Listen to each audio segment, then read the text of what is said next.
The tones you just heard were a test of the specific area message encoding into an alert systems. During dangerous weather events, NOAA weather radio receivers can be activated by these systems. A message with information about a watch or warning would follow.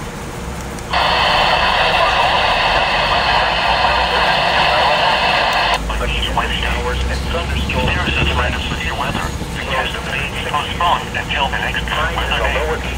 Repeating, this was a test of the specific area message encoding into an alert systems. 2,000 feet, including the sky and line. West of today, partly sunny. The latest national weather service forecast. Nice.